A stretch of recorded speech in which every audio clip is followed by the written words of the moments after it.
Hey yo, what's up guys? Bagaimana kabar kalian semua? Semoga kalian baik-baik saja. Hingga balik lagi bersama gue Zu, yang pasti tetap stay terus santuy. Today gue akan membahas sebuah alur cerita film yang berjudul How to Train Your Dragon Homecoming yang dirilis pada tahun 2019. Di mana film ini sendiri akan bercerita tentang si Hiccup dan juga Toothless yang sebenarnya udah lama nggak ketemu. Namun suatu ketika bakal ada suatu hal yang mempertemukan mereka berdua, dan bagaimanakah keseruan akan hal tersebut. Ya udah, daripada berlama-lama lagi yang membuat durasi semakin panjang, mending kita langsung aja masuk ke dalam inti di dalam video kali ini. Langsung aja introduce cuy.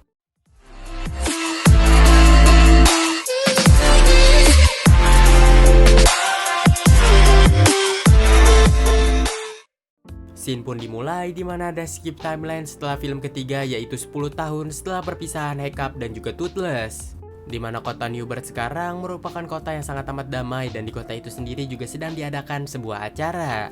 Dilanjutkan dari kita yang diperlihatkan karakter sampingan di film-film sebelumnya yang ternyata juga masih ada di film ini, yaitu Ruffnut dan juga Fishlight yang sudah mulai berpacaran. Di sisi yang sama, Ruffnut dan juga Snoutlout sendiri sedang asik bersenang-senang. Tiba-tiba scene pun berganti yang dimana kita diperlihatkan Hiccup yang sedang menceritakan kisahnya terhadap anaknya, di mana dia merupakan penunggang naga yang paling berbahaya yang diberi julukan sebagai Night Fury aka Toothless. Setelah bercerita panjang lebar kepada anak keduanya tentang ia yang berada di film 1, kedua dan juga ketiga, Hiccup pun memutuskan untuk pergi keluar. Akan tetapi Hiccup ini terkena jebakan yang dibuat oleh anak pertamanya yang bernama Zephyr. Hiccup lalu menanyakan kepada Zephyr mengapa Zephyr membuat jebakan seperti ini. Dengan polosnya, Zephyr pun mengatakan bahwasannya ia ingin membuat jebakan naga. Hiccup lalu mengatakan bahwasannya kota Birds dan juga naga itu saling berteman, namun Zephyr menunjukkan bukti-bukti, yaitu catatan Hiccup di masa lalu. Di mana di buku itu sendiri memperlihatkan berbagai macam jenis naga yang sangat amat berbahaya, jadi ia memutuskan untuk bikin jebakan tersebut. Tak sampai di situ saja, anaknya pun mengatakan berbagai macam jenis naga bisa menyemburkan api, memiliki cakar beracun, dan juga kaki Hiccup yang telah putus akibat naga. Tentu saja Hiccup dan juga Astrid yang mendengarkan hal itu pun lantas terdiam. Scene pun berganti ke malam harinya, di mana kita diperlihatkan Zephyr dan juga Naving, yaitu anak kedua dari si Hiccup yang sedang membuat jebakan naga kembali. Di sana Hiccup ini merenung dan mengatakan kepada si Astrid bagaimanakah caranya ia untuk meyakinkan anak-anak bahwasannya naga itu sangatlah family friendly. Bukan hanya anaknya saja, melainkan anak-anak warga lainnya juga sekarang merasa takut kepada naga.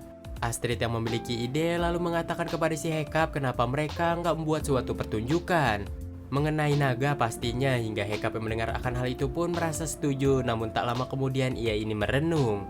Astrid langsung lantas menanyakan apa yang sedang terjadi kepada si Hiccup, hingga Hiccup pun menjelaskan bahwasannya ia merindukan para naga termasuk juga dengan Toothless. Scene pun berganti memperlihatkan Toothless yang berada di The Hidden World, yang dimana Toothless sendiri sedang kangen kepada si Hiccup lalu menggambar dirinya. Nggak lama kemudian anak-anak dari Toothless pun datang dan melihat gambar ayahnya lalu menambahkan sayap di gambar si Hiccup. Toothless lalu bikin gambar kembali dan menjelaskan kepada Light Fury bahwasannya ia ingin pergi ke kota Newburgh untuk bertemu dengan si Hiccup. Tentu saja Light Fury ini melarang karena tempat inilah yang paling aman, hingga ia pun pergi dari sana. Disusul dari Toothless yang mengejar Night Fury, sementara itu kita ini diperlihatkan bahwasannya 3 anak dari Toothless memperhatikan gambar tersebut. Di kota kita ini diperlihatkan Goober yang sedang marah-marah akibat ia yang melihat anak-anak sedang melempari patung dari Stoik. Tentu saja Goober langsung menasehati anak-anak tersebut, namun anak-anak itu yang batu malahan meninggalkan tempat tersebut secara diam-diam.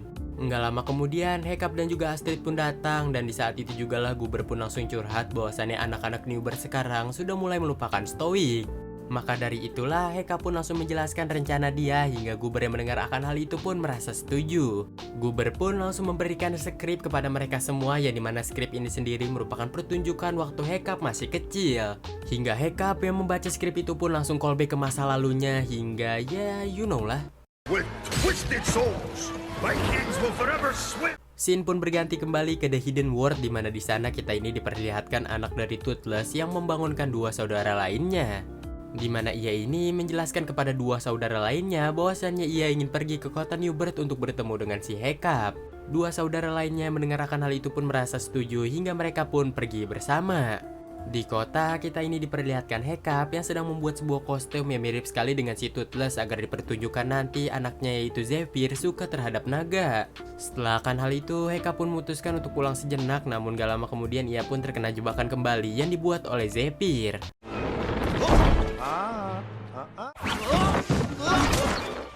Yes!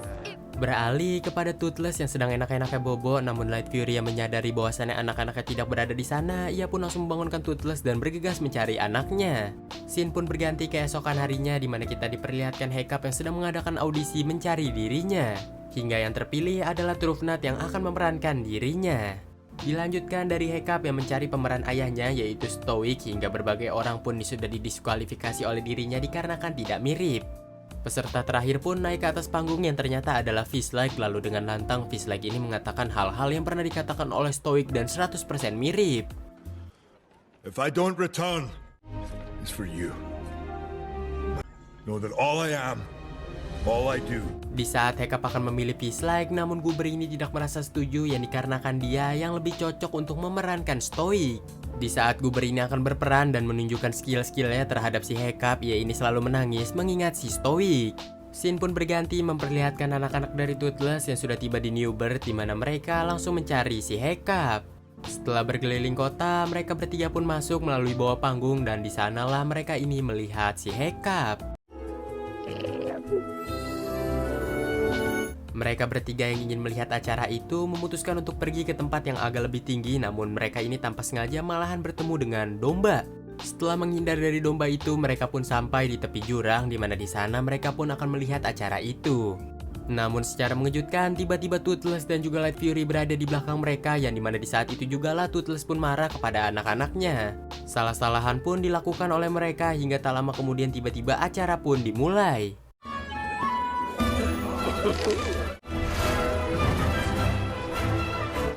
Hiccup, today is the day. I am so tiny. Terlihat di acara itu sendiri si Hiccup ini menjadi Toothless, Trufnut menjadi si Hiccup, dan juga Guber yang menjadi Stoic.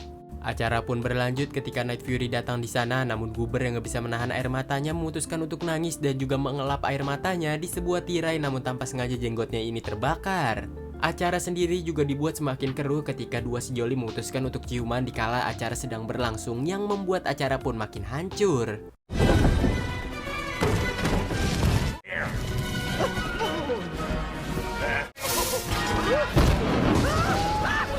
Just part of the show. Hal itu sendiri membuat kostum yang Hiccup ini pakai hilang kendali dan tanpa sengaja si Hiccup ini malahan menyemburkan api yang membuat warga makin takut terhadap naga.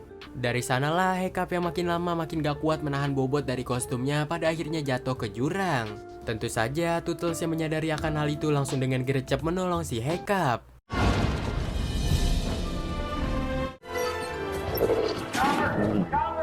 Setelah diselamatkan, Hiccup ini sebenarnya belum menyadari bahwasannya yang menyelamatkan dirinya adalah Toothless. Api yang berhasil dipadamkan, namun kepulan asap yang masih ada di sana, Guber pun tidak menyadari bahwasannya di belakang dia merupakan Toothless. Malahan Guber ini mengira itu adalah Hiccup dan ia pun melanjutkan akting kembali.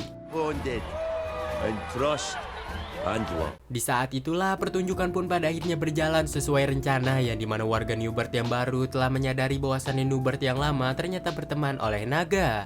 Zephyr yang merasa bangga kepada ayahnya langsung ingin menghampiri ayahnya yang berada di belakang panggung, namun ternyata ia ini malahan bertemu dengan Toothless. Ia ini lantas baru menyadari bahwasannya tadi bukanlah ayahnya melainkan naga sungguhan. Toothless lalu mencium aroma dari si Zephyr, yang ternyata Toothless ini juga menyadari bahwasannya Zephyr merupakan anak dari si Hiccup. Toothless lalu pamitan kepada si Zephyr dan juga pada akhirnya pergi dari tempat tersebut bersama Light Fury dan juga anak-anaknya. Scene pun berganti keesokan harinya, di mana kita diperlihatkan Zephyr yang jauh berbeda dibanding sebelumnya, yang dimana ia sekarang menyukai naga. Zephyr juga menceritakan kepada ayahnya bahwasannya ia pernah melihat Toothless, hingga Hiccup yang mendengar akan hal itu pun merasa bingung. Terlepas dari semua akan hal itu, Hiccup ini merasa senang karena kota Newburgh yang sekarang sudah mulai bisa menghargai naga. Dan juga patung ayahnya yaitu Stoic yang sudah mulai dikagumi oleh anak-anak generasi baru. Mereka semua pun pada akhirnya pulang ke rumah, namun tak lama kemudian si Hiccup ini menyadari bahwasannya ada cahaya hijau di dalam rumahnya. Yang dimana cahaya hijau itu berasal dari Light Fury dan juga makanan ikan yang telah habis. Dengan cepat Hiccup ini langsung berlari keluar rumah hingga pada akhirnya ia pun melihat Toothless yang sedang terbang bersama keluarganya. Dari situlah Hiccup pun berkata bahwasannya orang yang ia cintai sebenarnya berada di sekitar mereka. Hingga film pun berakhir.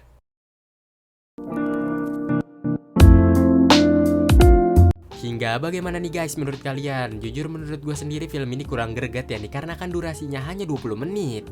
Dan juga kotanya si Hekap yang gak ada kemajuan sama sekali. Jadi sebenarnya sutradara tuh gak mau keluar duit lebih banyak gitu loh. Ya udah, bagi kalian yang suka dengan channel kali ini, jangan lupa tinggalkan subscribe di bawah, karena hal itu dapat membantu gue untuk semakin semangat buat konten berikutnya. Dan hasta la muerte, yang artinya sampai jumpa lagi di next konten berikutnya, dan bye bye.